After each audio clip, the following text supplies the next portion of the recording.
이제 3주째를 맞이합니다. 이제 연합으로 구역 예배를 드리는 자리가 어색하진 않으시죠? 네, 이게 너무 익숙해지셔도 안 됩니다. 우리 구역장님들이 이제 이끌어 가셔야 될 텐데 너무 편하시면 안 되고요. 이제 예배를 주장하시고 또 말씀을 그리고 나눔을 주장하셔야 됩니다. 오늘 함께 말씀을 보는데 오늘 설교의 제목이 애굽이여 망하였도다라는 제목입니다.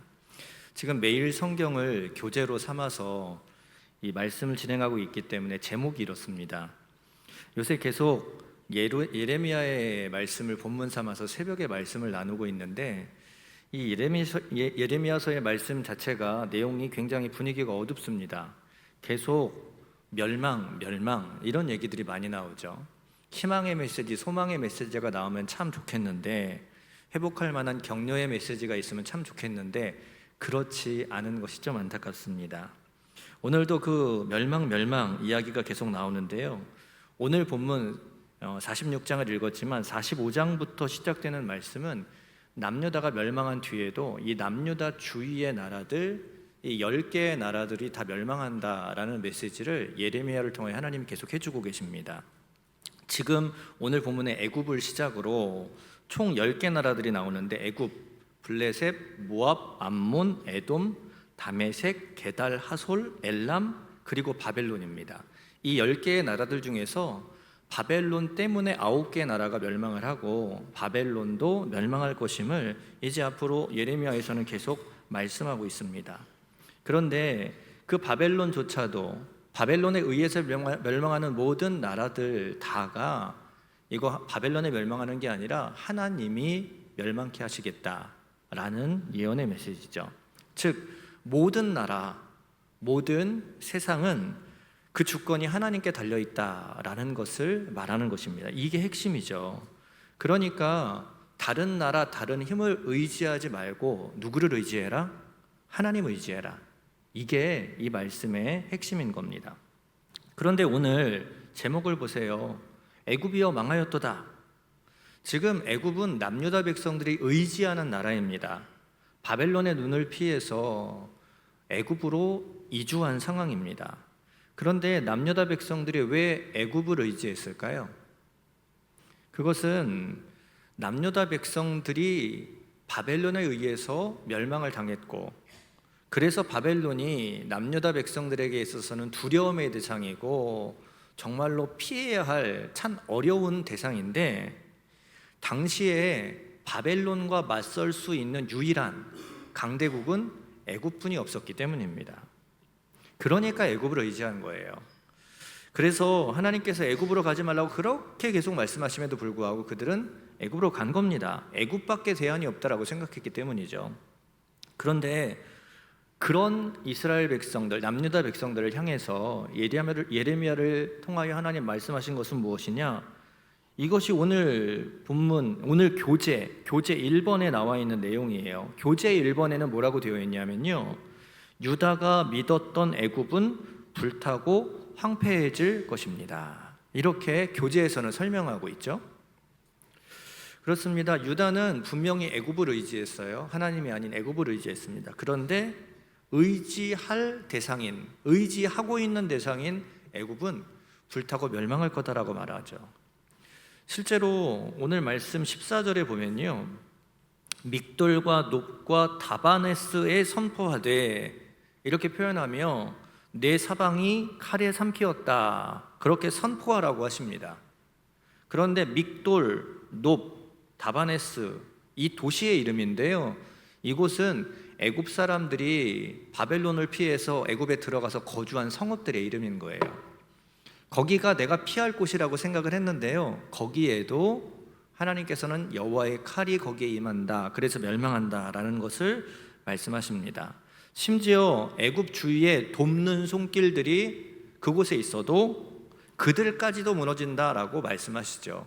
그래서 오늘 읽지는 않았지만 오늘 읽은 내용 중 21절에 보면 그 중에 고용꾼은 살찐 수송아지 같아서 돌이켜 함께 도망한다라고 말씀하고 있는데요, 고용된 고용꾼, 애굽의 군사들 안에도 용병들이 있다는 겁니다. 바벨론 때문에 무너졌던 나라들, 그런 족속들 중에서 지금 애굽에 자원하여 들어온 사람, 돈 때문에 온 사람, 다른 용병들이 거기에 존재한다라는 거예요. 그렇게 애굽의 군사력을 늘여놓아도 바벨론의 군대에 멸망당한다라는 것을 하나님은 말씀하시죠. 왜 그럽니까? 하나님이 바벨론의 손을 들어주시기 때문이에요. 15절에 보면 그렇게 말씀하시죠. 여호와께서 그들을 몰아내신 까닭이라. 15절에는 그렇게 기록하고 있거든요.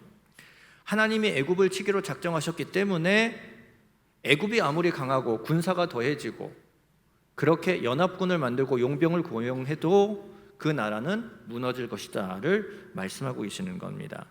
그래서 20절에 보니까 바벨론이, 이 애굽이 아름다운 암송아지 같은데 쇠파리 떼 같은 바벨론 때문에 이 아름다운 암송아지 애굽이 해를 당하고 무너진다, 죽게 된다라는 것을 말하고 있고요. 22절에 보니까 애굽은요, 예전에 사자 소리가 같이 포효하는 그런 소리를 낸 나라가 맞는데 벌목꾼같이 도끼를 들고 오는 바벨론 같은 존재 앞에서는 사자와 같은 포효 소리를 내는 게 아니라 뱀은 소리를 별로 내지 못하잖아요. 쉬 소리 내면서 움직이죠. 그런 소리를 내는 정도로 애굽은 소리도 내지 못하고 도망친다라는 것을 그렇게 표현하고 있는 거예요. 애굽이 의지할 대상인 줄 알았습니다. 그런데 하나님이 계속 선포하시는 내용은 애굽은 의지할 대상이 아니라는 거예요. 애굽은 망한다는 거죠. 그런데 왜 이스라엘은 계속 애굽, 이 남유다는 왜 계속 애굽을 말하고 애굽만 의지했던 걸까요? 여러분, 그것이 당시의 사람들의 생각입니다. 이게 대세였던 거예요. 이런 세계관, 이런 가치관 안에 이 남유다 백성들도 그렇게 살아갔던 겁니다. 남유다는 당시의 세상의 흐름, 당시의 사람들의 생각은요, 애굽 아니면 바벨론이었어요. 애굽 아니면 바벨론. 이 두 개의 세력이 양분한다라고 생각했던 때입니다. 그런데 남유다는 거기서 애굽을 택한 거예요. 이것이 당시의 세계관, 당시의 생각이었다는 거죠. 그러니까 예레미야는 바벨론 편도 아니고 애굽 편도 아니에요. 예레미야는 누구 편입니까? 하나님 편이죠. 하나님 편에 서서 하나님이 말씀하신 대로 바벨론이 애굽을 멸망시킬 거다, 이것을 계속 말씀했는데, 바벨론이 남유다를 계속 멸망하게 할 거다 계속 말했는데, 사람들의 생각, 가치관은 애굽 아니면 바벨론이니까 예레미야는 하나님 편이라는 생각 안 해요. 사람들은 예레미야가 바벨론 편이라고 생각을 하는 거죠.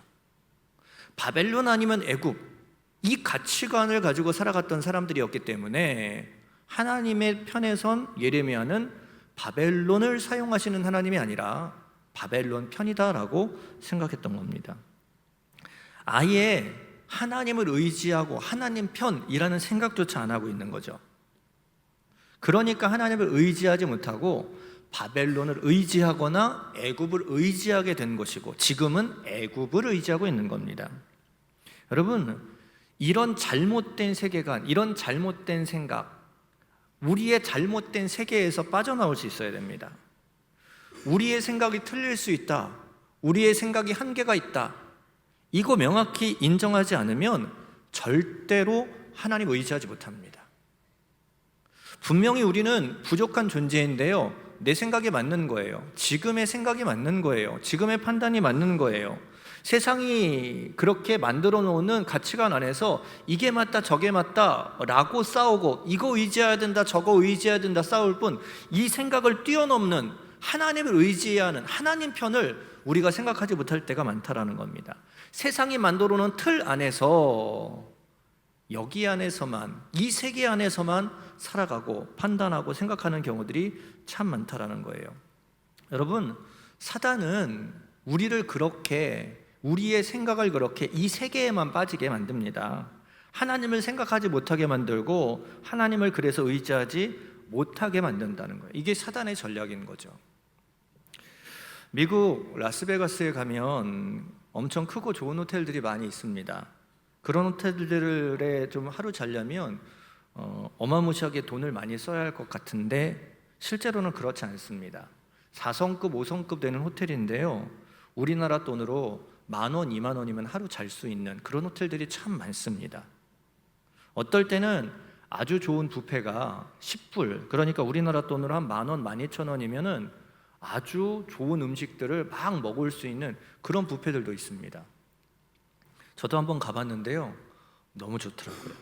그런데 이렇게 자는 것이 싸고 먹는 것이 싼 이유가 있습니다. 라스베가스 호텔들은요, 숙박료나 음식값으로 돈을 버는 데가 아닙니다. 뭘로 돈을 버냐면 이거요, 카지노, 도박으로 돈을 버는 거죠. 이 호텔들의 전략은 그런 겁니다. 아주 싼 값으로 사람들을 불러 모아서 도박을 하게 만들고 거기에서 얻는 수익으로 이것을 운영하는 것이 더 남는다는 것이죠.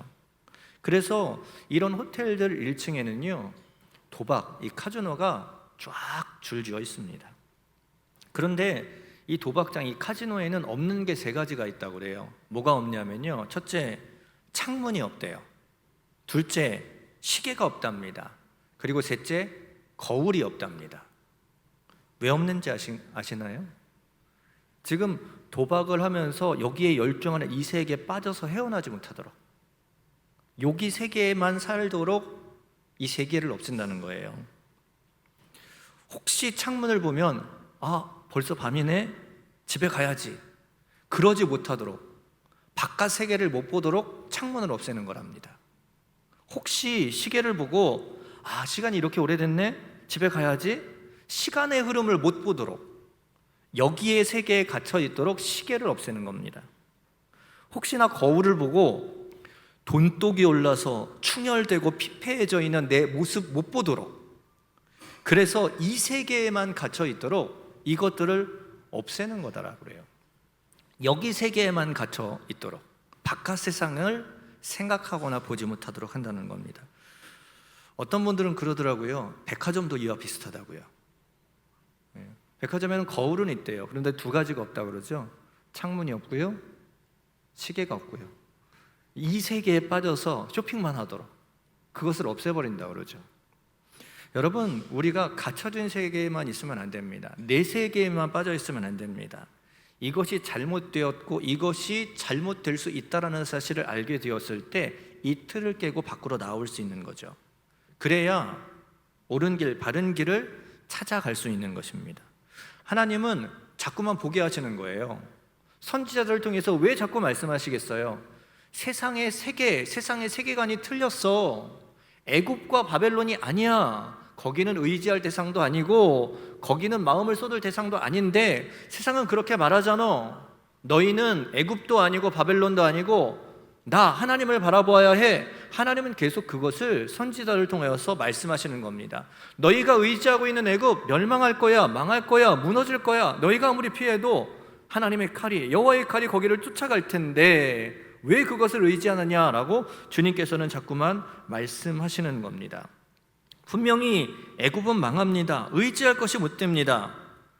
그렇게 애굽도 무너뜨리시는 하나님, 심지어 애굽을 무너뜨리는 바벨론까지도 주장하시는 하나님이 우리가 의지해야 할 대상이라는 사실을 하나님은 분명히 말씀해 주고 계시는 겁니다. 그래서 25절에 보면 이런 표현이 있어요. 25절입니다. 만군의 여호와 이스라엘의 하나님께서 말씀하시니라. 보라, 내가 노예 아몬과 바로와 애굽과 애굽 신들과 왕들 곧 바로와 및 그를 의지하는 자들을 벌할 것이라. 하나님은 스스로를 가리켜서 뭐라고 표현하시냐면 만군의 여호와라고 표현하십니다. 이 만군의 여호와라는 표현이요, 히브리어로 여호와 체바오트라는 표현입니다. 이 체바오트라는 이 단어가 성경에 사용된 곳을 보면요, 이 체바오트라는 뜻은 우주 만물, 특히 해, 달, 별, 천체를 나타낼 때 사용하기도 하고요, 2번째는 군대, 특히 이스라엘 군대를 나타낼 때 사용하는 표현이기도 하고요, 3번째 천사 또는 하나님의 군대를 표현할 때 사용하는 단어이기도 합니다. 이렇게 사용되는 용례를 볼 때 이 만군의 여호와, 여호와 체바오트라는 뜻은요, 하늘의 천군 천사를 통해서 악한 자를 징계하시는, 당신의 백성들을 지키시고 보호하시고 대적들을 그렇게 싸워주시는 강력한 하나님의 모습을 표현하고 있다라는 거예요. 이 만군의 여호와 체바오트라는 이름을 스스로 주님께서 말씀하신 이유는 이스라엘의 하나님이 모든 만군을 다스리시는, 세상을 다스리시는 강력한 하나님이신 것을 그렇게 표현하고 계시다라는 겁니다. 사람들은 애굽이 세다, 아니다 바벨론이 세다, 내가 여기를 의지해야 된다, 여기 편이다 라고 저울질하고 있지만, 하나님은 그 나라들은 하나님과 비교할 수 없는, 저울 안에 올려놓을 수도 없는 너무나도 미약한 존재고, 그들을 다스리고 통치하시는 강력한 힘은 여호와 하나님께 있다라는 것을 이스라엘 남유다 사람들에게 말해주고 계신 거예요. 그렇기 때문에 우리가 의지해야 할 것은 누구다? 오직 여호와 하나님이다라는 거예요. 오늘도 우리가 세상에 애굽과 같은 의지하는 것들이 무엇이 있는가? 내가 하나님을 의지하고 하나님을 쫓아야 하는데 하나님이 아닌 다른 것을 잘못된 세계, 잘못된 가치관에 빠져서 다른 것 의지하고 있는 것은 아닌가? 오늘 되돌아보는 여러분들이 되었으면 좋겠습니다. 그런데 오늘 말씀에 보면요, 그 하나님은 강하고 힘 있는 체바오트의 하나님이시기만 한 것이 아닙니다. 강해서 무너뜨리고 벌하시기만 하시는 하나님이 아니시죠. 그 하나님은 오늘 말씀에 보니까 회복도 말하고 계심을 보게 됩니다. 26절에 보면 그래서 말씀하시죠. 내가 그들의 생명을 노리는 자의 손 곧 바벨론의 느부갓네살 왕의 손과 그 종들의 손에 넘기리라. 그럴지라도 그 후에는 그 땅이 이전같이 사람 살 곳이 되리라. 여호와의 말씀이니라. 하나님께서는 멸하고 응징하시고 강하게 찍어 누르시는 그런 하나님의 모습만이 아니라, 그 하나님은 회복시키시고 그렇게 돌이키게 만드시고 살리시는 하나님이심을 말씀 가운데 보여주고 계신 거예요.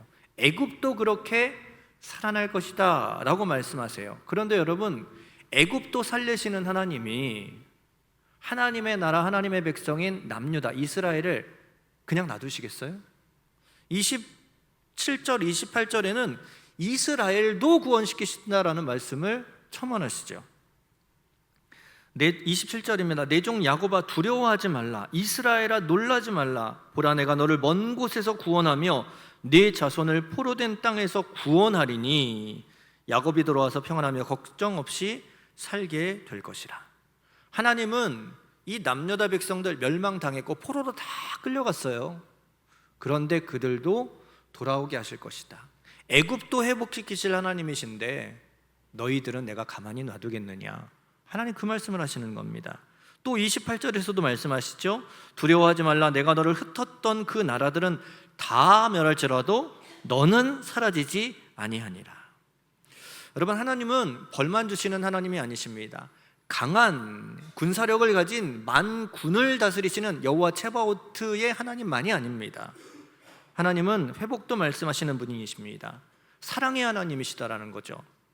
벌이 목적이 아니라 회복이 목적인 하나님이십니다. 우리가 하나님을 의지하지 못하는 것은 바로 이 하나님의 마음을 깨달아 알지 못하기 때문일지도 모릅니다. 그렇죠. 어렸을 때 보면 저의 아버지는 굉장히 무서운 분이셨어요. 제가 막내 아들인데 아들 하나밖에 없는데 귀하게 자라야죠. 그런데 너무 엄격하게 저를 매를 드시고 혼내셔서요, 누님들이 많은데 누님들이 많은 게 저는 너무 싫었어요. 왜냐하면 다 심부름을 시키거든요. 4명이 다 저한테 시키거든요. 둘째에게 시키면 둘째는 셋째, 이게 타면서 제가 항상 심부름을 가요. 이게 귀하게 큰 아들이 아니더라고요. 엄격하게 키우셨어요. 맞기도 엄청 많이 얼마나 맞았는지 모릅니다. 그런데 아버지는 그렇고 어머님은 좀 사랑이 있는 그런 분이면 참 좋겠는데 어머니도 무서우셨어요. 어렸을 때 그런 부모님들을 겪으신 분들은 부모님들 참 싫었을 겁니다. 저도 부모님한테 엄청 혼나고 엄청 많이 매를 맞아서 주워온 거 아닌가라는 생각도 했어요. 그런데 시간이 지나고 보니까요, 제가 아이들을 키우고 제가 자녀를 키우는 부모의 입장이 되다 보니까 그제서야 부모님들의 마음을 알겠더라고요. 아, 나를 미워서 때리신 게 아니구나, 미워서 혼내신 게 아니구나. 그때는 몰랐거든요. 그런데 커서 부모님의 마음을 이해하고 나니까 부모님을 바라보는 마음이 달라지더라고요. 어렸을 때는 참 싫었거든요. 그런데 시간이 지나고 그 마음을 아니까 부모님을 사랑하게 되고 의지하게 되더라는 거예요. 남유다 백성들도 그랬을 거예요. 우리나라를 멸하시는 하나님, 왜 바벨론을 들어서 우리를 힘들게 하시는 하나님이신가? 왜 공격하시고 멸망을 주시는 하나님이신가? 하나님의 마음을 이해하지 못해요. 왜 그냥 용서해 주시지 왜 아프게 하시는가? 그런데 시간이 지나면요, 하나님께서 왜 그러셨는지를 알게 될 겁니다. 하나님은 그들을 징벌하시는 게 목적이 아니라 그 징벌들을 통하여서 그들 가운데 하나님을 의지하고 하나님을 찾고 하나님을 만나게 하시려는 회복이, 회개가, 돌이킴이, 나아짐이 하나님은 목적이시기 때문이죠. 그것을, 그 마음을 깨닫게 될 때 그제야 비로소 하나님에 대한 마음이 달라지는 것이고 하나님을 의지하게 되는 것입니다. 우리의 삶에도 하나님 왜 나에게 이런 아픔을 주십니까? 라고 생각되는 사건과 상황과 그런 어려움들이 있을지 모르겠습니다. 그런데 시간이 지나고 보면 이것도 하나님의 은혜입니다라고 고백하는 때가 오더라고요. 그런데 그 고백들이 내 스스로의 고백으로 나와지는 그때 우리는 하나님을 바라보는 관점이 달라지게 됩니다.